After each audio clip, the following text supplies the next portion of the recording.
and we'll touch on that more. So there are the charms of the buffer, and it's very high domestic hot water production. Space savings. One of the central purposes of this was to have a zero clearance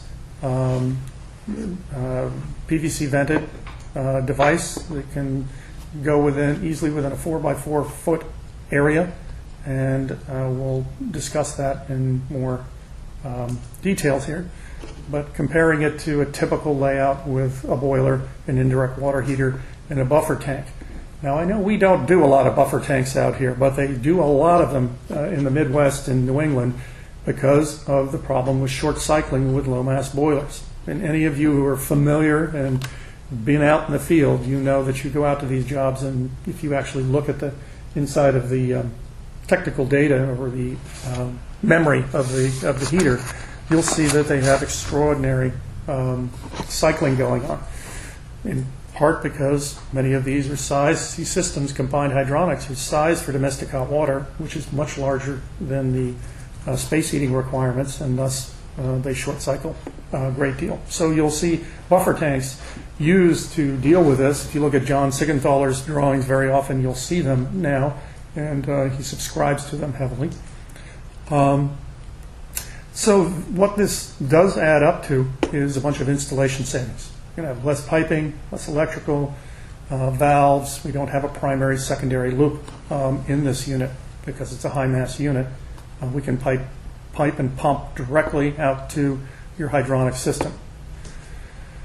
So let's look at the difference between a typical indirect water heater and boiler and the evolution.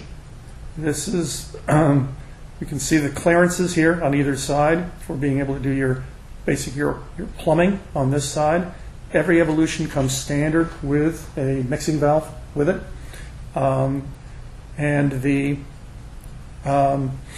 This is piping for the potable expansion tank right here.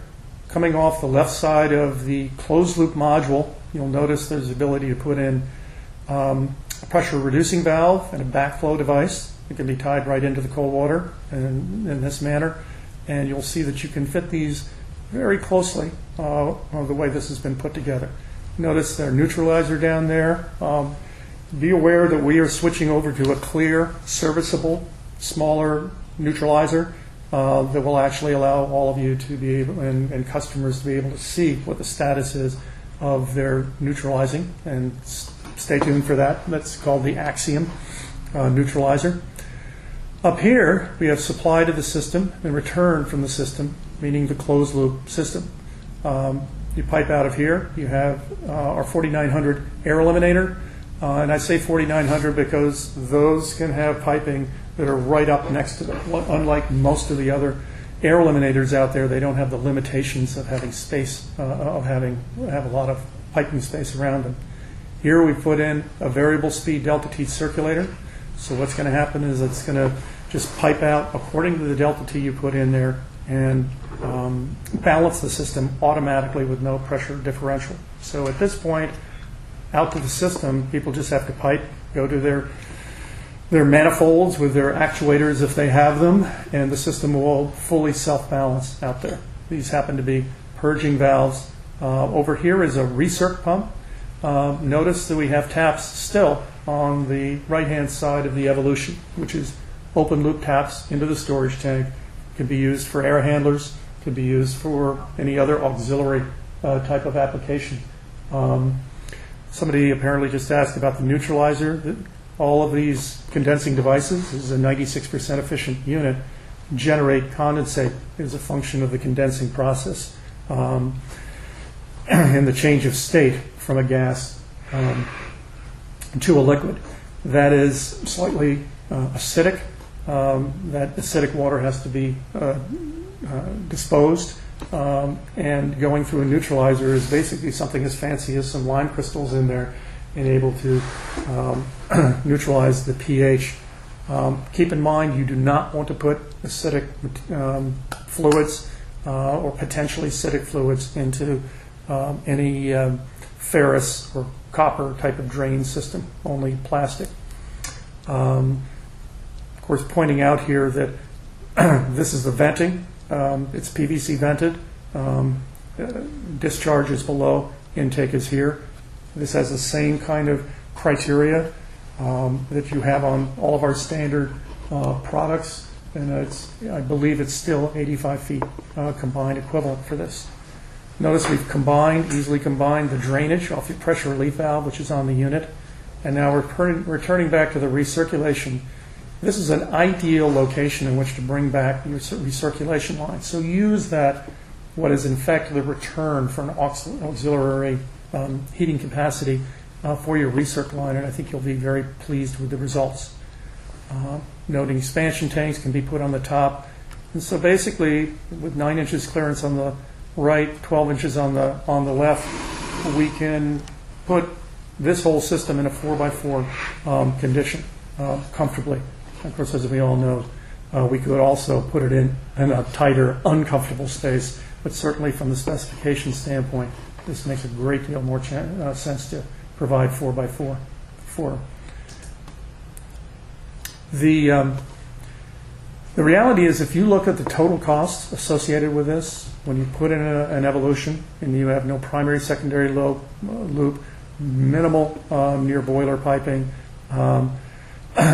one single point plug-in electrical connection for your entire system, including your pumps. The fact of the matter is that these units cost less in terms of components, and they cost less substantially to put in. There's just less to do. And that's part of trying to get lean, have an appliance type approach to our industry that allows our industry to be competitive with the forced air side of the business. And I'm saying, how can you say that? Well, Title 24 is changing come January 1, and it's going to require across the board high efficiency devices. So that means all will be on the same playing level with, frankly, much more expensive forced air heating solutions, quite often in custom homes.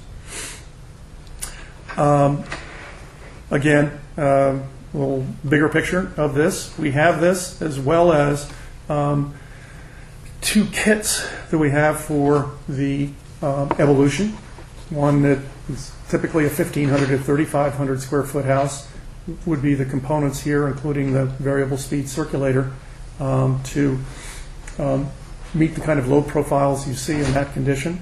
And then a larger system with going 3,500 to 6,000 square feet would be the type of components that would be required for this. You can see it's a reasonably short list, and this includes a lot of the plumbing, standard plumbing type of equipment that you would be using as well. In the manual, you'll see, I see I'm being shown some questions. I'll get some questions in just a minute. Inside your manual, this is a radiant system now. You basically have, in this case, we don't have a circulator because these are being zoned by circulators. So all you have is piping between this hydronic device here and going out to the system with the inclusion of the air eliminator and the expansion tank. It doesn't get much more simple than that. And here we have a version using zone valves, and that's where you'll see a circulator in here. In our tighter diagram, we would use a variable speed and do away with the differential bypass if you want a truly balanced system throughout with extraordinary simplicity. And of course, we can use the auxiliary ports I was talking about before with a circulator going to an air handler. If you want to just do a combination of radiant heating, maybe downstairs, maybe an air handler upstairs with DX or chilled water, that easily accommodates those sort of applications. Okay, this is both smart and simple device. It's load matching modulation